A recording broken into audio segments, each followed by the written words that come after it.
Ça fait des années que vous existez pour tout le monde, sauf pour vous. Vous savez exactement de quoi je parle. Et depuis quelques jours, ce que vous portez en silence pour les autres, le ciel vient appuyer pile dessus.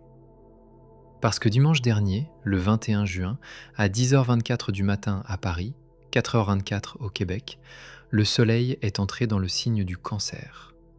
C'était le solstice, le jour le plus long de l'année, le moment précis où le soleil arrête de monter et commence à revenir vers l'intérieur.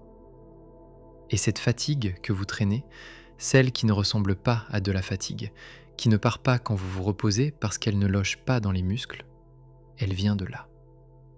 Vous n'arriviez pas à mettre un mot dessus. Je vais le mettre pour vous. Le cancer, c'est le signe du foyer, de la maison, de ceux dont on prend soin. Sa planète, c'est la lune, celle qui veille la nuit pendant que tout le monde dort. Et quand le soleil le traverse, pendant un mois, il pose une question très simple et un peu terrible. Pour qui est-ce que vous existez, au juste ? Voilà ce qu'on va faire ensemble. Je vais vous montrer ce que ce ciel met en place pour les semaines qui viennent et ce qui va remonter chez vous, semaine après semaine, pour que vous le voyiez arriver au lieu de le subir. Et à la fin, je vous donnerai un rendez-vous précis, à une date et une heure qu'on se fixera tous ensemble, où que vous soyez. Le ciel ne prédit rien, rassurez-vous. Il déclare seulement ce qui était déjà là. Et pour commencer, il y a un geste que vous faites sans le voir. Vous mettez la table. Vous servez tout le monde, vous vérifiez que chacun a ce qu'il aime, le verre rempli, le bon morceau, la place près de la fenêtre pour celui qui a froid. Et au moment de vous asseoir, vous prenez l'assiette du bord, celle qui reste, la moins remplie. Vous n'avez pas décidé, vous ne vous êtes même pas posé la question, c'est venu tout seul, comme ça vient depuis des années. Vous êtes devenu très, très doué pour vous servir en dernier. Et c'est précisément ça que le cancer vient remuer. Ça peut commencer par une petite chose, votre téléphone par exemple. Regardez vos rappels un jour. Les rendez-vous des autres, les anniversaires des autres, le médicament de l'un, la réunion de l'autre, l'heure du quart scolaire, et pas un seul qui soit pour vous. Pas un. Comme si vous étiez l'agenda d'une maison entière, mais que vous n'habitiez pas dedans. Ou bien c'est cette phrase qui sort toute seule. On vous demande « Et toi, ça va ?» et vous avez déjà changé de sujet avant même d'avoir entendu la question. Vous avez répondu « Ça va ?» à une porte fermée, une fois, vous vous souvenez ? À personne. Juste pour vous entraîner, on dirait. Il y a aussi ce moment dans la voiture. Vous déposez tout le monde, un par un, et le dernier bout du trajet, seul au volant, c'est le seul morceau de la journée qui vous appartient vraiment. Vous baissez un peu la musique. Vous respirez autrement. Et une partie de vous voudrait que ce trajet ne finisse jamais, ce qui est une drôle de chose à ressentir quand on rentre chez soi, alors vous n'en parlez à personne. Le corps s'y met aussi, à sa façon. Vous connaissez le café de chacun, l'ordre exact, le sucre, le nuage de lait, la tasse qu'il préfère. Et si on vous demandait, là, maintenant, ce que vous aimez vraiment, il vous faudrait réfléchir. Réfléchir. Comme si la réponse était rangée quelque part, dans une pièce où vous n'allez plus. Tenez, un exemple tout simple. Vous entrez dans une boutique où vous faites les courses et sans réfléchir, vous remplissez le panier de ce qui plaît aux autres. Ce que lui adore, ce dont elle a besoin, la marque que les enfants réclament. Puis arrive le moment de prendre une chose juste pour vous, une seule, et vous restez planté là, un peu bête, parce que vous ne savez plus très bien. Vous reposez l'objet. Vous vous dites « une autre fois ». Et cette autre fois, vous le savez au fond, n'arrive jamais. Certaines odeurs, en ce moment, vous serrent la gorge sans prévenir. Une cuisine, un tissu, un savon. Ça remonte d'un coup, ça n'a pas de mots, et vous restez là 2 secondes de trop avant de vous reprendre. C'est très précis en fait, ce que la saison qui s'ouvre vient remuer. Elle ne touche pas à votre avenir, elle touche au dedans, à la maison, à l'enfant que vous avez été et qui attend encore qu'on s'occupe un peu de lui.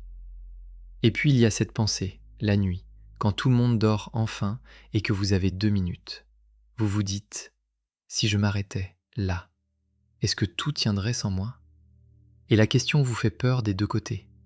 Si tout s'effondre, c'est terrible. Mais si tout tient parfaitement bien sans vous, c'est presque pire. Alors vous chassez la pensée et vous allez ranger un dernier truc avant de vous coucher.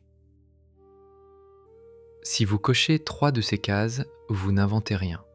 Tout ça porte un nom, une date, une logique, et je vais vous l'expliquer simplement, sans jargon. Reprenons et regardons de plus près pourquoi ce signe-là remue tout ça chez vous, précisément maintenant. Le cancer, c'est un signe d'eau, et c'est un signe cardinal, ce qui veut dire un signe qui lance, qui initie, qui ouvre une saison. Sa planète maîtresse, c'est la Lune. Pas le Soleil qui brille pour être vu, pas Mars qui fonce, pas Jupiter qui agrandit. La Lune. C'est-à-dire la part de vous qui n'a pas besoin de public. Vos réflexes du soir, votre besoin de vous sentir en sécurité quelque part, l'enfant que vous avez été, la maison où vous vous sentiez à l'abri ou celle qui vous a manqué. Quand le soleil traverse le cancer pendant un mois, il éclaire tout ça. Il met de la lumière sur le foyer intérieur. Et un foyer intérieur, ça veut dire 2 choses en même temps, parce que le mot foyer, en français, désigne aussi bien la maison que le feu qu'on entretient dedans. Donc le soleil en cancer vous pose, sans le dire avec des mots, une question très simple. Ce feu que vous entretenez depuis des années, pour réchauffer tout le monde autour de la table, est-ce qu'il vous réchauffe, vous aussi? Ou est-ce que vous êtes celui qui a froid juste à côté? Et il y a une raison de fond pour que ça remonte maintenant, précisément maintenant. Pendant 6 mois, de l'hiver au solstice, le jour grandit. La lumière pousse vers l'extérieur, le monde s'ouvre, on sort, on fait, on produit, on s'occupe de tout et de tout le monde. C'est la saison du dehors. Et puis le 21 juin, ce mouvement s'inverse. À partir de ce point, les jours raccourcissent, imperceptiblement d'abord, et la lumière commence le long chemin du retour vers le dedans. Le cancer, c'est exactement ce virage. La première marche de la descente vers l'intérieur. Voilà pourquoi votre intérieur, justement, se met à parler plus fort en ce moment. Le ciel tout entier change de direction, et quelque chose en vous le sent avant même que vous l'ayez compris. Voilà pourquoi cette fatigue qui ne ressemble pas à de la fatigue. Votre corps ne lâche pas, c'est votre dedans qui réclame son tour, après des années à attendre poliment dans le couloir. Pendant tout ce temps, vous avez tenu la maison de tout le monde. La saison qui s'ouvre vient vous demander si vous habitez la vôtre. Et c'est inconfortable, parce que poser cette question, c'est risquer de découvrir que la réponse est non depuis longtemps. Donc non, vous n'inventez rien. Ce que vous ressentez a une date, un signe, une logique. Et le rendez-vous que je vous ai promis pour la fin, à une heure précise, où on fera tous le même petit geste ensemble, où que vous soyez, restez jusqu'au bout pour celui-là. Il compte. Entrons un instant dans la carte du ciel, pour ceux qui aiment la mécanique précise. Si l'astrologie technique ne vous parle pas, vous pouvez laisser couler, l'essentiel reviendra après. Mais je vous le donne, parce que cette saison-là a une géométrie particulière et qu'elle vaut le coup d'être regardée. Le soleil est donc entré à 0 degré du cancer le 21 juin, pile au solstice. Il va parcourir tout le signe et n'en sortira que vers le 22 juillet. Mais il n'y est pas seul. Mercure, la planète du mental, des mots, de ce qu'on se raconte, voyage aussi dans le cancer en ce moment. Et Mercure est en train de ralentir. À la toute fin du mois, autour du 29 juin, il s'arrête presque, puis il rebrousse chemin. C'est ce qu'on appelle une rétrogradation. Astronomiquement, la planète ne recule pas vraiment, c'est un effet de perspective depuis la Terre. Mais symboliquement, l'effet est net. Le mental cesse d'avancer et se retourne. Mercure qui rétrograde en cancer, ça ne veut pas dire qu'une personne de votre passé va sonner chez vous. Je préfère vous le dire tout de suite, parce que c'est la lecture facile et je la trouve fausse. Ce qui revient, sous Mercure rétrograde en cancer, c'est vous. Une version de vous d'avant. Celle d'avant que vous ne preniez l'habitude de vous servir en dernier. le mental se retourne et retrouve au fond d'un placard intérieur la personne que vous étiez quand vous comptiez encore dans votre propre vie. Quelqu'un qui avait des goûts, des envies à lui, une façon de dire non sans trembler. Cette personne-là n'est pas morte. Elle s'était juste tue pour laisser la place. Et puis il y a l'axe. C'est le point le plus intéressant. Le signe opposé au Cancer, à 180 degrés exactement, c'est le Capricorne. Et le Cancer et le Capricorne forment ensemble ce que les astrologues appellent l'axe de la maison et du monde. D'un côté le Cancer, votre foyer, votre intériorité, ce dont vous prenez soin. De l'autre le Capricorne, le travail, le devoir, la réputation, tout ce que vous portez vers l'extérieur, tout ce dont vous vous sentez responsable. Or, le lundi 29 juin, la Lune va se remplir complètement juste en face du Soleil. Une pleine Lune. Le Soleil autour de 8 degrés du Cancer, la Lune autour de 8 degrés du Capricorne, l'un face à l'autre, tirant chacun de son côté. Astrologiquement, une pleine Lune sur cet axe-là, c'est le ciel qui met en scène à la perfection votre dilemme exact. Le Soleil en Cancer qui vous dit « rentre, occupe-toi de toi ». La Lune en Capricorne qui s'illumine et éclaire en grand tout ce que vous portez pour les autres et que vous croyez ne pas pouvoir poser. Les deux forces au maximum, le même soir. On reparlera de ce soir-là à la fin, parce qu'au lieu de le subir, vous allez pouvoir vous en servir. Notez aussi, en arrière-plan, que Jupiter quitte le Cancer pour entrer en Lion à la toute fin du mois. La saison du soin pur, du retrait, du dedans, laisse peu à peu la place à une saison plus solaire, plus assumée. Comme si le ciel vous disait « Prenez ces semaines pour rentrer chez vous, parce qu'après, il faudra ressortir et être vu. » Donc le moment est compté. C'est maintenant la fenêtre du dedans. Venons-en à ce qui compte le plus pour vous, concrètement. Qu'est-ce qui a de bonnes chances de remonter dans les 20 à 30 jours qui viennent ? Je vous le donne par étapes, semaine par semaine, parce que ça ne se déclenche pas d'un coup, ça monte par vagues. La première semaine, celle qui s'ouvre maintenant, c'est la semaine du constat. Rien de spectaculaire, plutôt une série de petits moments où vous allez vous surprendre. Vous allez vous entendre dire oui à quelque chose et sentir, une demi-seconde après, un pincement, une voix minuscule au fond qui dit « encore ». Encore une fois, j'ai dit oui sans réfléchir. Gardez l'œil sur ce pincement, c'est précieux. C'est la première fois depuis longtemps que cette part de vous reprend la parole. Vous pourriez aussi, cette semaine, ranger une pièce qui n'est pas la vôtre et vous sentir plus chez vous en la rangeant que assis tranquillement dans votre propre salon. Ce n'est pas grave, ne vous jugez pas, c'est juste l'information la plus honnête que votre corps puisse vous donner sur l'endroit où vous vous êtes déposé toutes ces années. Vous avez mis votre paix dans le service. Le ciel vous propose, doucement, de la remettre ailleurs. Et il se peut qu'une petite colère pointe, sans destinataire clair. Une irritation qui monte pour une broutille, un verre mal rangé, une remarque de rien. Le verre n'y est pour rien, bien sûr. C'est la digue qui parle derrière. Vous avez tenu si longtemps que la moindre fissure paraît énorme.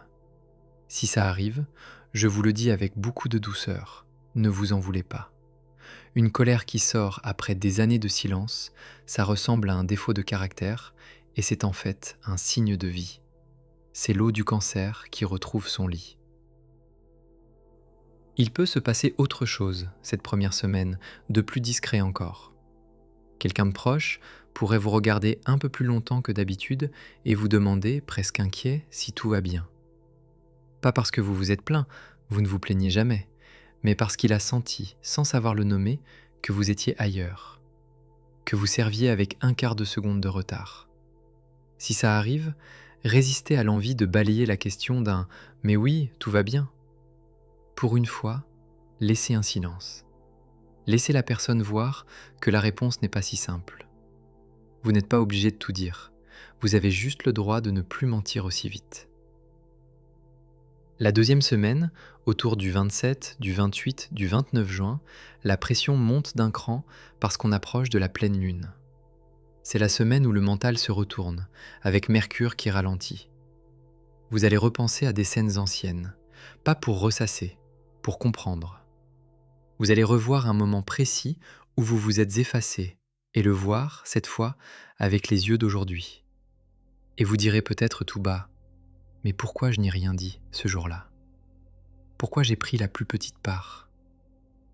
Ne répondez pas trop vite à cette question, parce que la réponse honnête, souvent, c'est parce que personne ne m'avait appris que j'avais le droit. On vous a appris à être fiable, à être là, à tenir. Personne ne vous a appris à compter parmi les gens dont vous prenez soin. Vous n'avez rien fait de mal, vous avez simplement reçu un pli transmis de génération en génération sans notice. Et un pli reçu, ça peut se reprendre, ça peut se défaire, à partir du moment où on le voit. Cette semaine-là, vous allez le voir. C'est aussi la semaine où une conversation banale risque de peser plus lourd qu'elle ne devrait. Quelqu'un vous demandera un service, comme d'habitude, sur le même ton qu'avant, et quelque chose en vous ne répondra pas pareil. Vous sentirez le oui automatique se former dans votre gorge, et juste derrière, pour la première fois, l'ombre d'un autre mot. Vous ne le direz peut-être pas encore, mais vous l'aurez senti exister. Et croyez-moi, sentir qu'un non est possible, c'est déjà la moitié du chemin. La nuit de la pleine lune elle-même, celle du 29 juin, risque d'être un peu particulière. Beaucoup d'entre vous dorment mal autour des pleines lunes, vous le savez déjà. Mais cette fois, si vous vous réveillez à une heure étrange, ne luttez pas tout de suite pour vous rendormir. Restez un instant dans le noir. Parce que c'est souvent dans ces creux de nuit, quand la maison est silencieuse et que personne ne réclame rien, que la vérité monte sans prévenir. Une phrase toute simple qui se forme et qui dit quelque chose comme « Je suis fatigué de mendier ma propre place » ou bien « Je voudrais qu'on s'occupe de moi, pour une fois, sans que j'aie à le demander ». Ces phrases-là font peur parce qu'on les croit ingrates. Elles ne le sont pas. Elles sont juste très, très en retard. Laissez-les passer. Le lendemain, elles auront déjà changé quelque chose. La troisième semaine, après la pleine lune, dans les premiers jours de juillet, c'est la semaine du petit réajustement. Pas une révolution, je ne vais pas vous promettre que vous allez claquer la porte et partir vivre seul au bord de la mer. Ce n'est pas ça le cancer. Le cancer ne casse pas la maison, il la réhabite. Donc ce qui peut arriver, c'est très concret et très modeste. Vous allez reprendre une chose, une seule, un endroit, une habitude, une heure de la journée. Quelque chose qui était à vous avant et que vous aviez cédé sans même vous en rendre compte. Peut-être une chaise. Vous savez cette place qui était la vôtre et dont vous ne sauriez plus dire la dernière fois que vous vous y êtes vraiment assis, sans surveiller la cuisson de quelque chose, sans guetter un bruit dans la pièce d'à côté. Peut-être que cette troisième semaine, vous allez vous y rasseoir, 5 minutes, et ne rien faire. Et que ces 5 minutes-là vous paraîtront presque interdites, presque volées. Elles ne le sont pas, elles vous reviennent. Elles vous ont toujours appartenu, et c'est ça que la saison du cancer vient vous rappeler. Je veux vous prévenir d'une chose, pour que ça ne vous surprenne pas. Quand vous commencerez à reprendre ces petits bouts de vous, il est possible que ça grince autour de vous. Pas une guerre, juste un grincement. Les gens s'habituent vite à ce qu'on soit toujours disponible, et quand la personne disponible se met, même un peu, à dire « Attends, pas maintenant, laisse-moi finir », ça déséquilibre l'ensemble. On pourra vous trouver changé. On pourra vous le faire remarquer, parfois gentiment, parfois moins.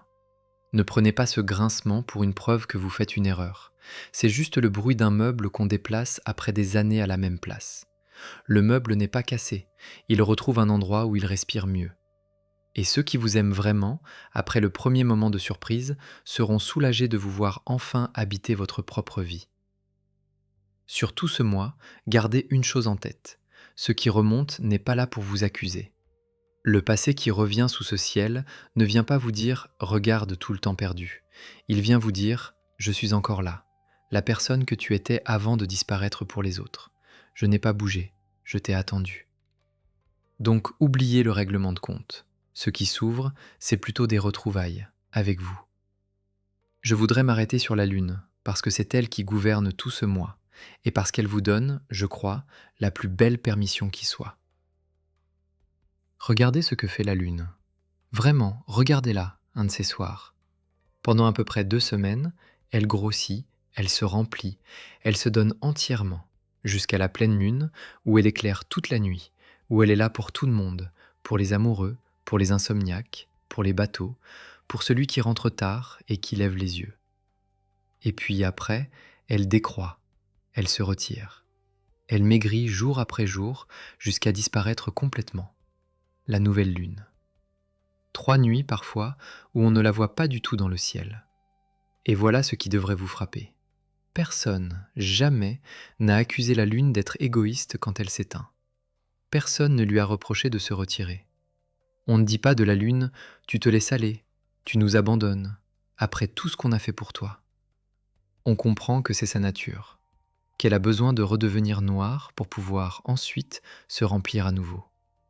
Sa disparition ne trahit personne. Elle prépare son retour, tout simplement. Vous, depuis des années, vous essayez d'être une pleine lune permanente, toujours là, toujours pleine, toujours en train d'éclairer la nuit des autres. Et vous vous épuisez, parce que rien dans l'univers n'est fait pour briller sans jamais s'éteindre. Pas même le soleil, qui se couche tous les soirs. Vous vous êtes interdit la nouvelle lune, la part sombre, le retrait, le moment où on ne donne rien et où on se refait à l'abri des regards. Et regardez bien ce que personne ne dit jamais de la nouvelle lune. Quand la lune disparaît complètement du ciel, ce n'est pas qu'elle s'absente du monde.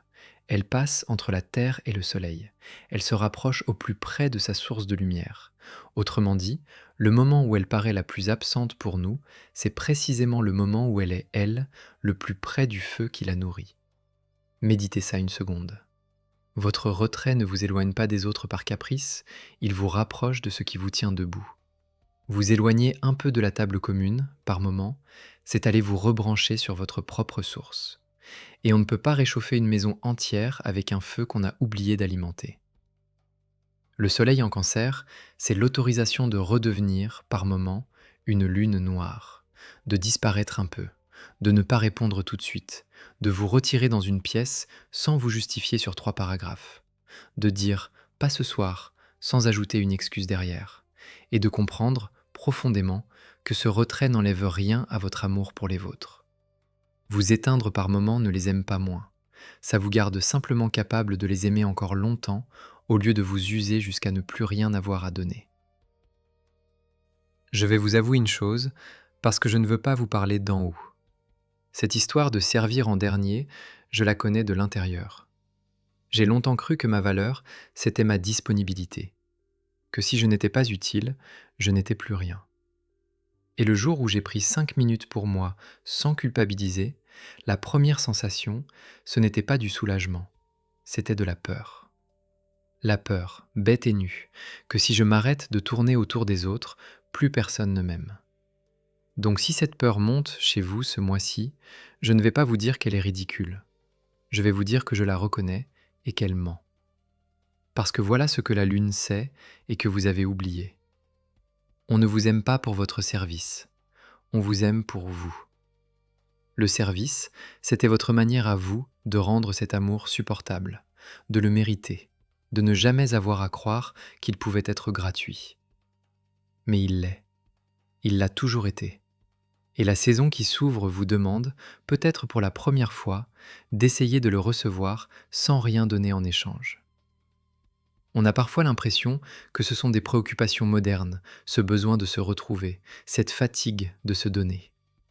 Ça ne l'est pas du tout.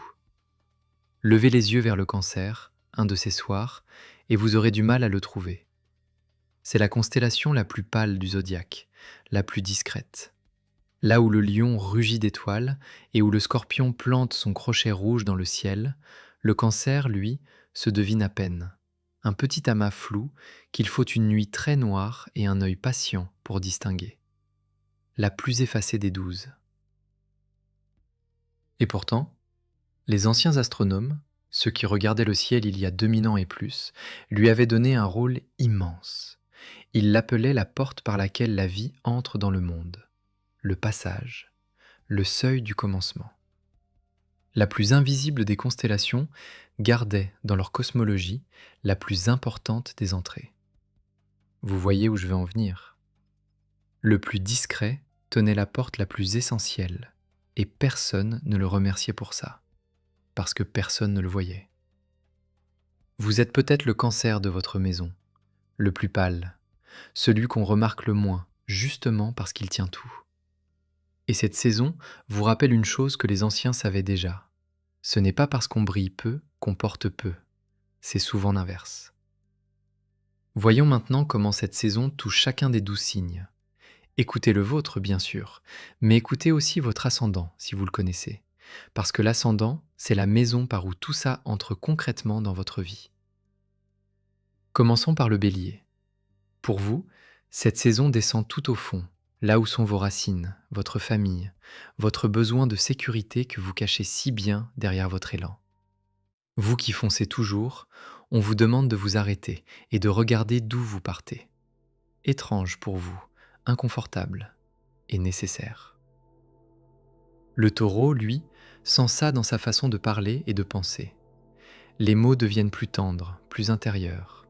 Vous allez avoir envie de dire des choses que vous gardez d'habitude pour vous et de les dire à voix basse, à une seule personne, dans une cuisine, pas sur une place publique. Si vous êtes Gémeaux, la saison touche votre rapport à ce qui a de la valeur et surtout à ce que vous valez à vos propres yeux. Vous allez vous surprendre à recompter, non pas votre argent, mais votre temps. À qui vous le donnez et à vous demander ce qui vous resterait si vous en gardiez un peu. Pour le cancer, évidemment, c'est votre grande saison, votre anniversaire solaire, votre retour. Le soleil vous redonne le centre de la scène, vous qui d'habitude éclairez les coulisses.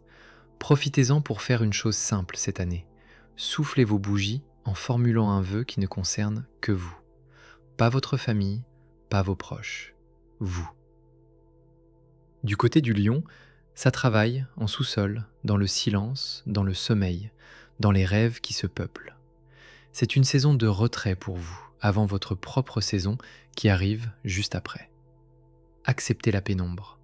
Vous brillerez d'autant plus fort en sortant si vous vous êtes reposé dans l'ombre d'abord.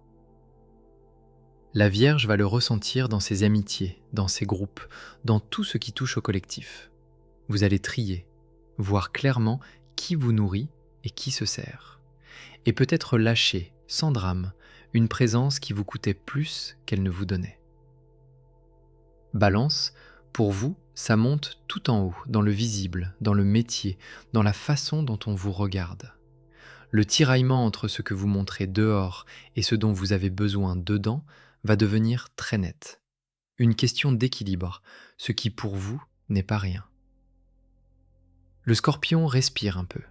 Cette saison vous ouvre de l'air, de l'horizon, l'envie d'apprendre, de partir, de croire à nouveau à quelque chose de plus grand. Vous qui plongez toujours en profondeur, on vous invite à lever la tête vers le large. Faites-le. Sagittaire, ça vous emmène dans vos profondeurs, dans l'intime, dans ce que vous partagez de plus secret avec une seule personne. Une saison moins faite pour l'aventure extérieure que pour l'aventure intérieure, ce qui, je le sais, vous va moins. Tenez bon, il y a un trésor au fond. Les Capricornes, eux, vivent ça dans le miroir de l'autre, dans la relation, dans le couple, dans le face-à-face. C'est votre signe opposé qui s'allume, donc c'est par les autres que la leçon arrive. On va peut-être vous renvoyer votre propre tendance à tout porter. Écoutez ce renvoi sans vous braquer. Et vous, Verseau, ça se joue dans le quotidien, le corps, le rythme, les petites habitudes. La saison vous demande de réorganiser non pas vos grandes idées, mais votre journée ordinaire, pour qu'elle vous ressemble enfin un peu, au lieu de servir uniquement la machine. Le Poisson termine ce tour, et pour vous, c'est la saison de la joie, de la création, de l'enfance, de ce qui se fait pour le plaisir et pour rien d'autre. On vous autorise à jouer, à perdre du temps magnifiquement. Vous l'aviez oublié ce droit-là. Reprenez-le. On arrive à la fin, donc je veux vous laisser avec une chose précise, pas avec une morale. Souvenez-vous de l'assiette du bord. celle que vous prenez toujours sans y penser, la moins remplie, parce que vous vous servez en dernier. Cette saison ne vous demande pas de renverser la table, elle vous demande juste, une fois, de vous servir d'abord. Pas par égoïsme, pour vérifier que vous existez encore dans votre propre maison. On continue. Et je voudrais qu'on le fasse ensemble, à un moment précis, pour que vous ne soyez pas seul à l'essayer. Le lundi 29 juin, le ciel monte cette pleine lune dont je vous ai parlé, celle qui tire entre le Cancer et le Capricorne, entre vous et tout ce que vous portez. L'instant exact, c'est 1 heure du matin 56, dans la nuit du lundi 29 au mardi 30 juin, pour Paris, Bruxelles et Genève. Et c'est 19h56, le lundi 29 au soir, pour Montréal et Québec. Le même instant, des deux côtés de l'océan, et pour vous aussi qui m'écoutez depuis la Réunion, depuis le Bénin, depuis Abidjan, partout où cette voix arrive. À ce moment-là, ou à celui de la soirée qui vous arrange le mieux si l'heure tombe mal, faites une seule chose qui n'est que pour vous. Pas pour quelqu'un, pas utile, pas justifiable. Asseyez-vous sur la chaise qui est la vôtre. Ouvrez la fenêtre. Buvez quelque chose que vous aimez vraiment, lentement, sans surveiller personne. 5 minutes pendant lesquelles la maison tient toute seule, parce qu'elle tient, je vous le promets, elle a toujours tenu mieux que vous ne le croyez. Et pendant ces 5 minutes, posez-vous une question. Une seule. Pas de quoi les autres ont-ils besoin. Cette question-là, vous la connaissez par cœur. Vous y répondez depuis des années en dormant. Non. L'autre question. Celle que vous n'avez plus osé poser depuis si longtemps que vous avez oublié son goût. De quoi vous avez besoin ce soir? Prenez votre temps.